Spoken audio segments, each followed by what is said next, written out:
Today we're talking all about short films and why my channel is called Red Alert.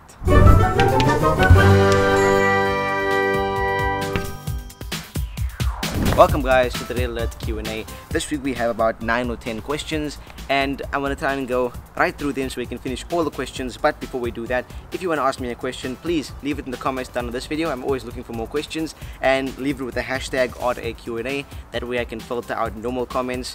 Don't use the hashtag to attach it to a request, because while looking for questions for this Q&A, I found quite a few request or orientated comments but had the hashtag, so those are going to be automatically discarded. So if you don't see a question here and you're wondering why, it's probably because you put a request instead of a question. So yeah, don't do that. Anyway, let's get going with the first question, which comes from Pure SGV. Once again, he asked, what do you want to get out of YouTube? Example, popularity, money, or to entertain others? It's a deep question. What do I want from YouTube? Well, I started this channel so I could make the content that I always wanted to find. When I started using HitFilm, I noticed there wasn't, well, when I started using it back then, there wasn't many tutorials out for it. So I always knew that I wanted to do VFX tutorials at one point, but the reason I did HitFilm and the reason I'm doing my channel is, well, my channel is basically orientated around low budget, around doing everything indie. It's a nice breeze outside, off topic. That's what I want to get out of YouTube. I want to get content that people can watch, that I would want to watch. So entertain, educate, and just help. I want my channel to be a place where when you come to my channel for VFX, no matter what it is, there'll be a library of tutorials there for you to find whatever you need to do. If you want to change the color of your eye, you can find it. By the way, that's coming up soon. If you want to find how to do a muzzle flash, you can find it there. If you want to do an explosion, you can find it. Fire, you can find it. It's like almost like a library. So that's what I want. I don't really care much for popularity. Walking in the street and people recognizing you is not, I mean, that'd be cool, but it's not.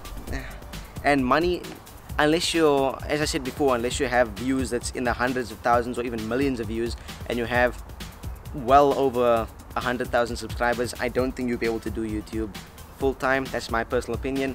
At the rate you're getting, unless you have a full back sponsor or network or something, which I don't have, so money is not really my thing. Moving on to the next one, we have Fiesi. I don't know. What is your background in regards to editing? For example, what caught your interest in learning how to edit, and how did you learn, etc.? What caught my interest for editing and was, it's actually the same as my how I got into filmmaking, but a bit different.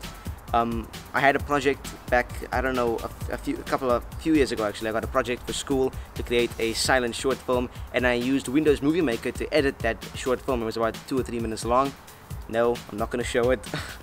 But anyway, that sort of caught my interest for editing, and I started enjoying it, and I liked the way everything just fit together and came together in a nice little piece.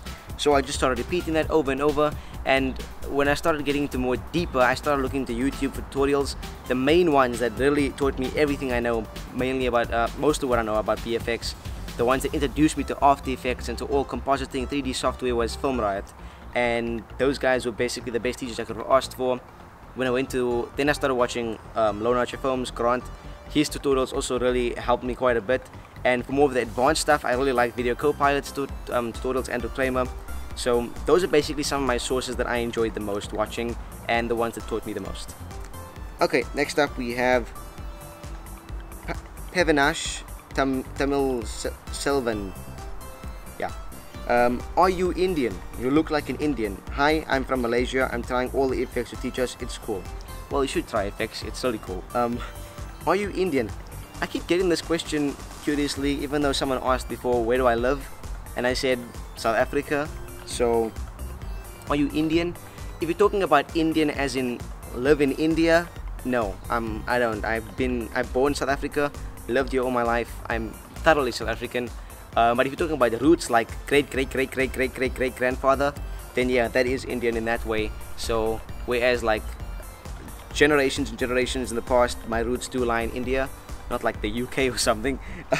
So that's how I'm Indian, but I'm South African. Okay, next one comes from Brocklio. What is your favorite YouTuber? I answered this in the last one. If I just pull up my, I'll do it again. I don't mind doing it again. Some of the YouTubers that I'm subscribed to, what? Come on. Okay, I have no connection outside here. So I don't have one favorite YouTuber. I mentioned Filmright, I mentioned Grant from Lone Archer Films. Some other ones that I watch. Jeez, I can't remember anything now. What do I watch? You know what I'm gonna do? I can't remember for the life of me. I can't remember. So I'm just gonna roll a clip from the previous Q&A. Here it is. I really enjoyed the movie review. I love movie reviews like Chris Tuckman, or the only two I watch are Chris Tuckman and the Flick Pick, because those are the only two I really find entertaining. Some of the others I just find to be like quite bland, but in my opinion.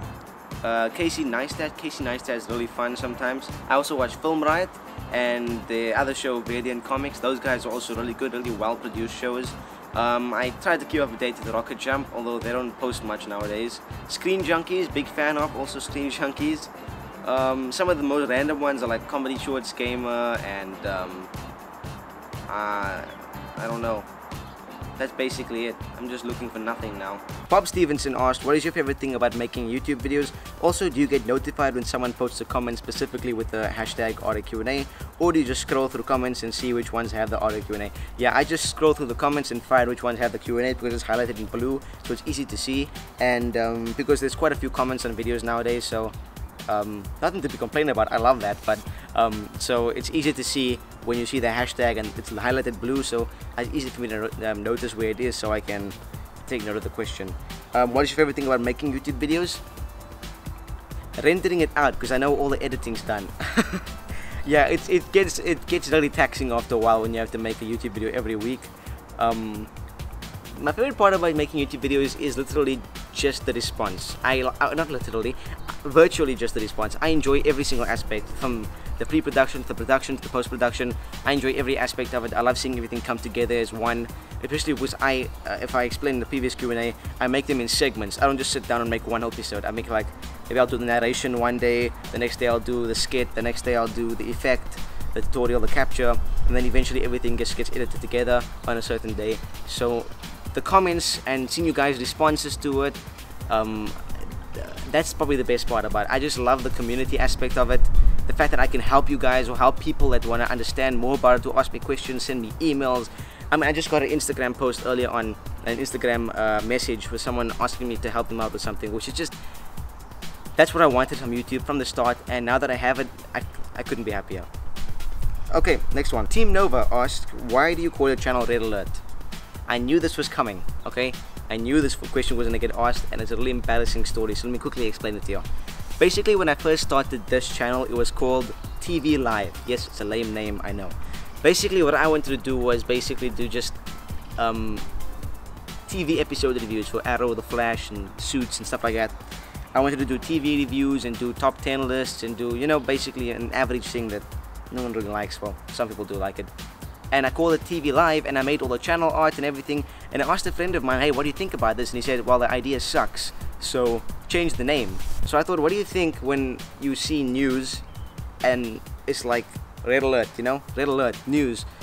It's basically like a whole bunch of hyperbole thrown into one name, but that's basically how I called Red Alert. I love the name. I wouldn't have any other name. It just happened. I think it was fate, guys. It was probably fate. I'm gonna go with fate.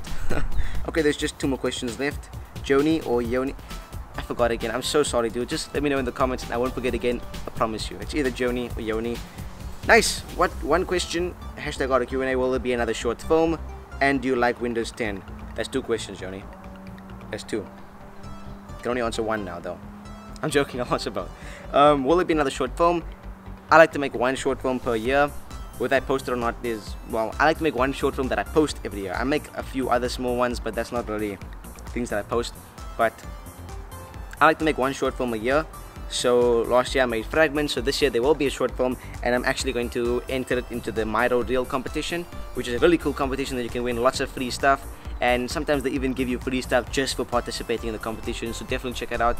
I'll actually leave the link to the website down below. It's just started up, and I think the deadline is June 30th, so I'll be making a short film for that, and I'll be posting it on the channel as well as behind the scenes, all that good stuff. Maybe I'll even link it up with the Film Academy episode, who knows.